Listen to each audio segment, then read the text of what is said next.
दोस्तों, तो आगे बढ़ने के पहले आपको याद दिला दें कि आप एनडीएसआर न्यूज को लाइक, शेयर और सब्सक्राइब जरूर करें और घंटी की बटन को दबाना ना भूलें। आपके सहयोग से हम आपको और भी नए जानकारियां देते रहेंगे और हमेशा लड़ते रहेंगे। खुदा thank you. Shri Gurjeet Singh Aujla. Thank you ji, thank you speaker sir. Speaker साहब, आपने बजट के ऊपर बोलने का मौका दिया।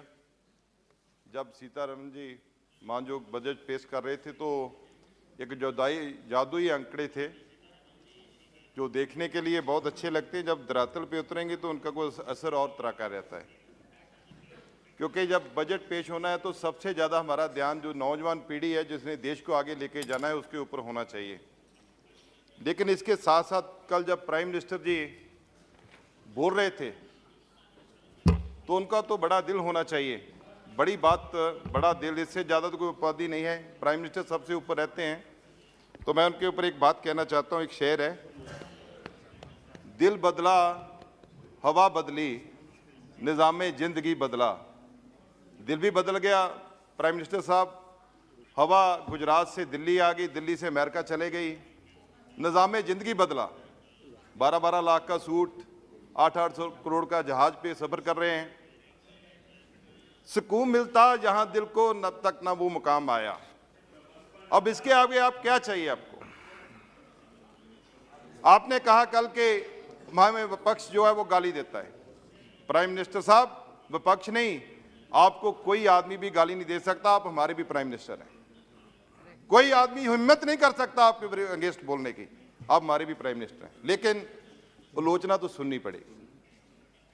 इस हाउस में आप आलोचना भी नहीं सुनेंगे तो उसको गाली का नाम देंगे। ये हमें बहुत बुरा लगा है प्राइम मिनिस्टर साहब। ये हम आपको शादी देते हैं कि कोई आदमी आपकी तरफ गाली नहीं निकाल सकता इस देश में। सो मेरा कहने का है, ये बजट को अमृत बजट का नाम दिया गया और मैं बहुत ज़्यादा जो ध्यान है आपका नौजवान पीढ़ी की तरफ ले जाना चाहता हूं। अमृत पीढ़ी का एक नाम दिया गया उनको कि अमृत पीढ़ी, आगे अमृत पीढ़ी शुरू होगी।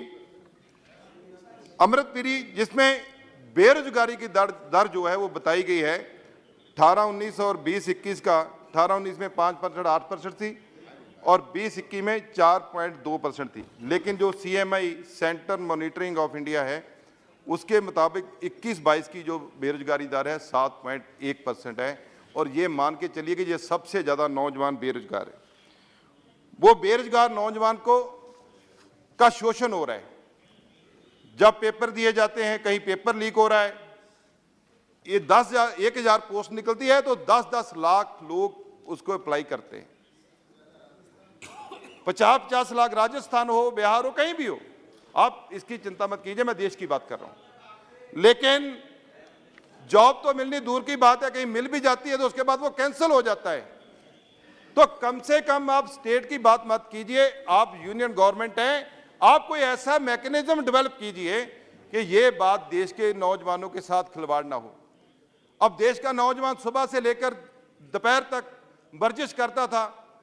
एक उसका ध्यान था कि आर्मी में भर्ती हो जाएंगे, अब वो भी प्राइवेट हो रही है। अग्निवीर बन रहे हैं। अब अग्निवीर को शिक्षित कर आप, हम अंडर डेवलप्ड कंट्री हैं, हम डेवलप्ड कंट्री नहीं है। जब वो हमारे समाज में आएंगे तो बहुत कुरीतियां हैं हमारे समाज में, हम लोग सब नीचे से आते हैं। तो मैं रिक्वेस्ट करना चाहता हूं कि इसके साथ साथ जो नौजवान वर्ग है उसको सही तरीके का आईना दिखाइए कि ये इस देश की स्थिति है। आप पेंट चाहे जितना मर्जी कर ले, लेकिन जो नींव कमजोर होगी तो वो ऊपर अच्छा मकान नहीं बन सकता। ये हमारा मानना है। प्रधानमंत्री कुशल विकास योजना में आपने coding, artificial intelligence, robotic, 3D printing, drones और सॉफ्टवेयर की बात की है कि इसमें जो नौजवान है उनको ट्रेनिंग दी जाएगी, स्किल सेंटर बनेंगे। लेकिन मैं कहना चाहता हूं 2015 में स्किल इंडिया बना था, जिसकी अब तक कितने लोग उसमें कामयाब हुए, कितने लोगों को रोजगार मिला, इसकी कोई आंकड़े नहीं है। बजट 2017 में हमारे स्वर्गीय जेटली जी ने बजट पेश किया था, 100 स्किल इंडिया इंटरनेशनल सेंटर बनेंगे। लेकिन पहले सेंटर का उद्घाटन कब हुआ है? 16 अप्रैल 2022 को धर्मेंद्र प्रधान जी भुवनेश्वर में करके आए। सर ये जो नौजवान जिसकी आप बात सेशन में कर, यहाँ बजट सेशन में करते हैं या पार्लियामेंट में करते हैं कि हम इतना दिशा दिखा रहे हैं, फ्यूचर ये इंडिया का बनेगा। 2022 से लेकर 2027 की बात करते हैं कि ये 2022 से लेकर 2027 का अमृतकाल चलेगा, लेकिन ये अमृतकाल कैसे चलेगा? पहला स्किल सेंटर आपका 6 साल में एक बनता है। अब उनको बोल दिया गया है कि अब आगे भी स्किल सेंटर जो है वो और बनाएंगे। सर इससे क्या हो रहा है? ब्रेन ड्रेन हो रहा है। 11 लाख स्टूडेंट बाहर पढ़ने जाता है। आपका जो बजट है स्टडी का 2.4 लाख करोड़ आपका बच्चे जो है वो बाहर फीस से पढ़ते हैं, बाहर जा रहे हैं, जिसमें पंजाब में भी करीब 35,000 करोड़ बच्चे जो हैं वो बाहर जा रहे हैं। 35,000 करोड़ जो रुपए हैं वो फीस के एवज में बाहर जा रहे हैं। सर वो बाहर ही नहीं जा रहे, वो पीढ़ियां बाहर सेटल हो जाएंगी। जब वो पीढ़ी बाहर सेटल हो जाएगी तो आप बताइए कि जो अच्छा ब्रेन है वो तो बाहर चला गया, तो आप कैसे करेंगे? उनको रोकना होगा हमें। अब पंजाब की मैं बात करता हूं सर। पंजाब जो गुरुओं की धरती के नाम से जाना जाता है, देश की अर्थव्यवस्था में सबसे बड़ा हिस्सा पंजाब ने डाला है। इनकी जरूरत पड़ी तब देश की आजादी से पहले 80% कुर्बानियां जो रस्से गलों में डाले वो पंजाब के लोगों ने फांसी पे हंस के चढ़े। लेकिन पंजाब के ऊपर सबसे ज्यादा कर्जा 3 लाख करोड़ का हो गया सर। अभी हमारे अकाली दल के सांसद बोल के गए हैं, लेकिन सर मैं कहना चाहता हूं पंजाब के ऊपर जो कर्ज है वो हमारे लिए खतरा है। आप पंजाब का कर्ज उतारिए, नहीं तो जो हमारा नौजवान बॉर्डर के ऊपर लड़ता है वो भी बता देंगे। जो बॉर्डर के ऊपर नौजवान लड़ता है वो आप कहां से लेके आएंगे? क्योंकि हमारे नौजवान बाहर को जा रहे हैं। सर उसके आगे मैं कहना चाहता हूं पंजाब में बेरोजगारी की दर बढ़ रही है, ड्रग्स की बड़ी समस्या है, उसके ऊपर कोई नहीं बोला गया।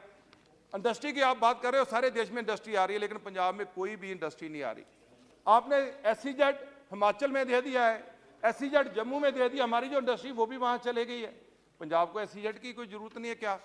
बॉर्डर एरिया है, हमारे और बड़े मुश्किलात है सर। वहां drone anti drone system settle करना है, उसके लिए आपको please conclude sir, please. Some more members have to speak in your sir बंदी सिंहों का मसला है, जो लोग सजा पूरी कर चुके संविधान के तहत, अब ये तो मानेंगे ना कि उनको तो छोड़ना होगा, लेकिन उनको अब नहीं छोड़ रहे।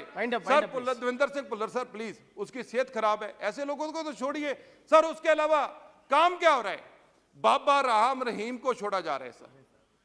वो लोग जिसके ऊपर रेप के अंदर बंद। सर प्लीज सर, टाइम दीजिए सर, जरूरी है सर। 5.5 घंटे के बाद पहला स्पीकर है सर, टाइम दीजिए सर। उसको छोड़ा जा रहा है सर, उससे हमारे माहौल खराब हो रहे हैं। इनके लोग जाकर उनको नतमस्तक हो रहे हैं, उनके ऊपर बड़े बड़े ब्लेम है सर। सर मैं अमृतसर की बात कर रहा हूं